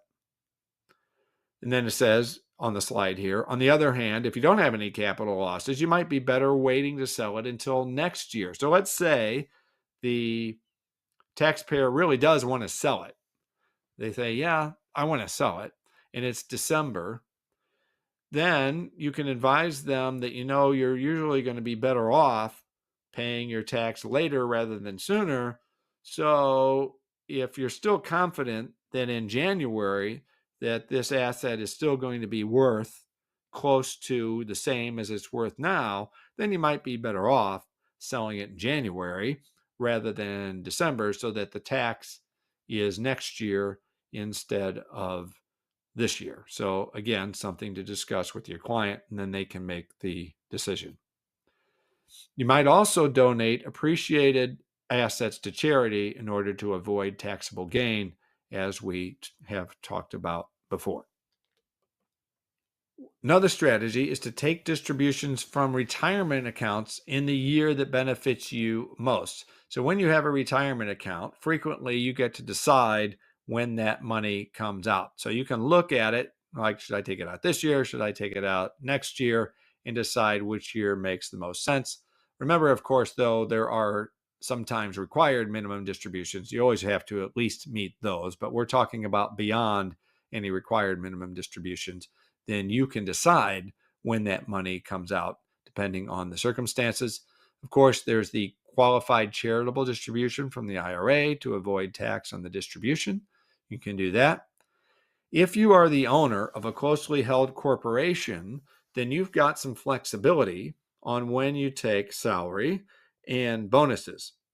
Now, there are rules, and we'll talk about those in part 2, about reasonable compensation. So I'm not saying you have full discretion on your salary and your bonus. There's going to be a certain amount of salary and bonus that you're going to take regardless if you're working in the business. But you do have some discretion, particularly with bonuses. So you'll see a lot of closely held corporations, what they'll do is they'll take a salary all year long, and then they'll also then, depending on how the business does, let's say you have a really good year, then they may take a bonus. Well, you can decide usually when you take that bonus. So should we take it this year, or should we wait and take it next year? Again, maybe you take it in December, or maybe you wait and take it in January, and you can do whichever makes the most sense based on all of your other circumstances of your tax returns. There is another strategy called itemized deduction bunching. So to the extent when you can control when you pay itemized deductions, for instance, medical, charitable, you can bunch the items into 1 year to maximize them. So for instance, obviously charitable contributions, you can choose when to make a charitable contribution. You can decide if I should do it this year, if I should do it next year. Should I maybe give twice as much this year in order to be able to get the deduction and then not make any next year? So however you want to do it. There are also certain medical expenses. Maybe there's a surgery you have to have. It's an elective surgery. You can choose to have that elective surgery in November or December, or you can choose to wait until January or February. So you can try to get all of your itemized deductions to the extent possible, or as many as possible, into 1 year in order to get a bigger benefit. Because remember, there is a pretty large standard deduction. And so it may be that you can have a bunch of itemized deductions in 1 year so that you can have a larger deduction. And then next year, you don't have as many itemized deductions. So then you can take advantage of the standard deduction. So that's what itemized deduction bunching is. Invest to save. So you can invest in certain different types of accounts and get tax savings. We've already talked about several of these, but we're going to recap those, and we're going to go into some more detail, and we're going to talk about some new accounts that we haven't talked about before. So you've got employer-sponsored retirement plans, IRAs, medical type savings accounts, 529 plans, Coverdell plans, and what are called ABLE accounts. Employer retirement plans. So these are your typical 401k, 403b, etc. plans. For 2023, the employee can contribute up to $22,500 in one of these plans, and that amount comes out pre-tax if it is a traditional plan, which means the employee does not pay any taxes on that $22,500 of their salary. It goes right into this account. If you are age 50 or older, you can make an additional $7,500 contribution for a total of $30,000. Now, there is this one limitation that contributions can be up to 100% of your compensation. So, for example, if you earn $20,000, then your contribution is limited to $20,000. But assuming you earn more than the $22,500, you can put up to $22,500 in there, and it is not taxed if it is a traditional plan. Employers will often match part of your contribution. So, for instance, a lot of companies will say, okay, if you put in 6% or more of your salary, then we will put in 3% of your salary, or we'll put in 50% of what you put in up to that 3% total. That match that employer is giving you is also tax-free. And for lower income taxpayers, they can actually get the savers credit that we talked about in a prior video for making contributions to their employer's plans. You will want to know these amounts: $22,500 a year and the additional $7,500 if you are 50 or older. Those will likely be tested on the exam. A SEP or simple, we talked about these briefly during the IRA section. We will go into more detail in part 2. For now, just know that a business can contribute up to $66,000 or 25% of compensation, whichever is lower, to a SEP.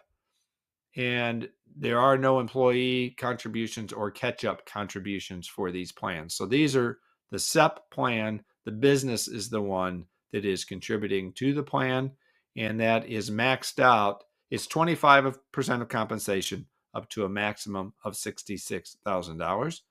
For a simple plan, you can contribute up to $15,500 in 2023, and this is an employee contribution. If the employee is over age 50, then they get an additional $3,500, so that would be $19,000 that the employee can contribute to the simple plan. And again, that is going to be tax-free. And the savers credit is available for the lower income taxpayers. IRAs, we talked about this pretty extensively in the retirement plan video, but just to recap, contribute up to $6,500 or $7,500 if age 50 or older. Remember, those amounts are for the combined IRAs, both traditional and Roth. The contributions to the traditional IRA are typically deductible, though there are exceptions, and remember, it grows tax-free and is taxed when distributed. For a Roth, you've got those same limits. The contributions are not deductible. It grows tax-free, and it's tax-free when distributed. And the savers credit is also available for IRA contributions. Health savings account. These are pre-tax savings accounts for healthcare expenses. Pre-tax meaning just like the retirement plan contributions, they come out before your salary is taxed. So they are in effect deductible. The distributions to pay qualified medical expenses are tax-free. So the idea is you put this money into this account, usually it's through being withheld from a paycheck. And then when you need to pay medical expenses, you use the money from this account to pay those medical expenses. You must couple this HSA with a high deductible health insurance plan, and there are specific definitions of what a high deductible health insurance plan is. If you are covering only yourself, then the deductible needs to be at least $1,500, and it can be all the way up to $7,500. If you are covering yourself and one or more family members, then the deductible needs to be at least $3,000 up to $15,000. So remember two things. First of all, along with an HSA, you must have a high deductible health insurance plan. And then you will want to remember those numbers: $1,500 deductible at least for self only, $3,000 deductible at least for a family health insurance plan. How much can you contribute to the HSA? The max contribution for family coverage for 2023 is $7,750. If you are age 55 or older, it is $8,850. For self-only coverage, the max contribution is $3,850, or if you are age 55 or older, it is $4,850. What an HSA does, in effect, is it makes healthcare expenses tax deductible, because you're taking the money out of your paycheck pre-tax, and then you are using the money from that account to pay your medical expenses. So in effect, your medical expenses become tax deductible without actually having to deduct them on Schedule A. One of the nice things about an HSA is you can roll it over from year to year. So this is not one of those use it or lose it accounts. We'll talk about a flexible spending account next, which is use it or lose it. But the HSA, the health savings account, you can roll the money over from year to year. And you can do it all the way through your career. And if you still have a balance at retirement, then it acts like a traditional IRA. You no longer have to use it for medical expenses at that point. You can use it for retirement. So this is another way, this is a way to get, in effect, more retirement money and to contribute tax-free to another retirement vehicle. So while you're in your working years, you use the money for healthcare expenses, and then once you retire, you can use it like you can use any other retirement accounts. Flexible spending account. This is an employer-sponsored pre-tax savings account for healthcare expenses. The maximum contribution is $3,050, but this is use it or lose it. So this one, you need to estimate, well, how much am I going to have in healthcare expenses this year? And then you tell your employer in advance, you tell them the year before, put so much aside from every paycheck towards this account, and it is pre-tax, and you can contribute up to $3,050, and then you use it to pay your health care expenses. The health savings account, in a lot of ways, is a better deal because you don't have to worry about using it or losing it. You don't have to estimate your expenses. But the one benefit of the FSA is you do not have to have a high deductible health insurance plan. So a lot of people don't like the high deductible plans. They want a more traditional plan. Can't use an HSA with those, but you can still use the FSA. Just know that it is use it or lose it. Dependent care FSA is the same concept as the healthcare one, except it is for dependent care expenses. So it's employer-sponsored pre-tax savings account for dependent care expenses. The maximum contribution to this is $5,000, and it is also use it or lose it. 529 plans, also called a qualified tuition program or QTP. These plans are set up to provide for education for the named beneficiary. So people typically set these up for their children or their grandchildren. And a lot of times you'll just hear these called 529 plans. The contributions themselves are not tax deductible, so you don't get any deduction for the contribution, but it does grow tax-free, and the distributions are tax-free as long as those distributions are used for qualified education expenses. So they have to be used to pay for higher education expenses, including tuition, books, fees, equipment, and reasonable room and board. And it used to be that's the only thing you could use 529 plans for. It had to be for higher education, in other words, beyond grade 12. And it still can be used for that. And it can be used for all education expenses, including tuition, books, fees, equipment, and even reasonable room and board, which is nice. Remember, when we talked about qualified education expenses for the tax credits, you didn't get to include room and board. But you can use the 529 plans even for reasonable room and board. Nowadays, not only can you use it for higher education expenses, but you can also use it for grade K through 12, but it is tuition only. So if you're talking about kindergarten through 12th grade, you can use the money up to $10,000 per year, but it is only for tuition. You can't use it for books and fees, etc. You can also use these funds to pay off up to $10,000 in student loans. So you got the money sitting there, you got student loans that you took out, pay off up to $10,000 of those loans. And if you use the money for anything else, then you're going to have to pay tax on the money, and it's subject to a 10% penalty. So it's similar to a retirement account in that regard. You have to pay regular tax plus a 10% penalty if you use the money for something that is not qualified for non-education expenses. Coverdell Education Savings Account. It's also called a Coverdell IRA. So it is a type of IRA, and it's used for higher education expenses. Contributions are not tax deductible, but it grows tax-free, and distributions are tax-free when they are used for qualified education expenses. This is used for higher education expenses, including tuition, books, fees, equipment, and reasonable room and board. The contributions, however, are limited up to $2,000 per year per beneficiary in total, no matter who makes them or how many of these accounts are set up. So you can set up these accounts and anybody can contribute to them, but the limit is $2,000 per year per beneficiary, no matter who is making those contributions and no matter how many accounts there are.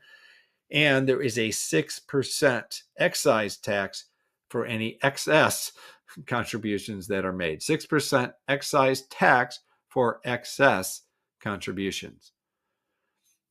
There are no contributions that can be made once the beneficiary is 18, and the balance of the account must be distributed by the time the beneficiary is age 30. Contributions are phased out between $95,000 and $110,000 of adjusted gross income, or $190,000 to $220,000 if you are married filing jointly. So that's the $2,000 amount. You can contribute the $2,000 if you make less than $95,000 if you're single. You cannot contribute any if you make more than $110,000 if you're single, and you can contribute a smaller amount between $95,000 and $110,000. And then, of course, the same concept for married filing jointly with those limits. These are subject to tax and a 10% penalty if they are used for any other purposes other than for education. ABLE accounts, Achieving a Better Life Experience, or 529A accounts. These are set up to provide for qualified disability expenses of the beneficiary. Contributions can be made by the beneficiary and by others. The amounts can also be rolled over from a 529 plan or QTP. So it could happen, for instance, you set up a 529 plan when the child is young, and then at some point they become disabled, and maybe now they're going to end up not going to college or to trade school or into any type of school after 12th grade. So you can take that money that you had set aside for their education, and you can roll it into an ABLE account instead. Of course, the total contributions do still have to be within the annual limits. And the annual contributions are limited to the annual gift exclusion, which is $17,000 in 2023, but those amounts will go up over time with inflation. The beneficiary may be able to contribute additional amounts up to their total compensation or the poverty line of a one-person household, whichever is less. This is only available if the beneficiary does not participate in an employer retirement plan.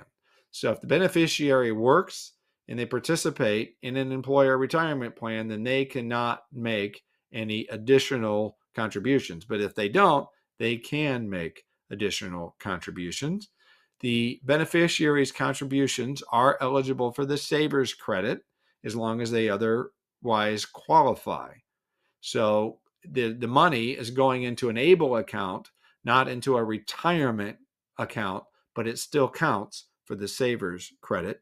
The contributions to the ABLE account are not tax deductible, but they do grow tax-free, and the distributions are tax-free as long as the amounts are used for qualified expenses related to the beneficiary's disability. And that, my friends, is the end of video 7 and of part 1. Individuals, congratulations. I will see you in part 2, businesses.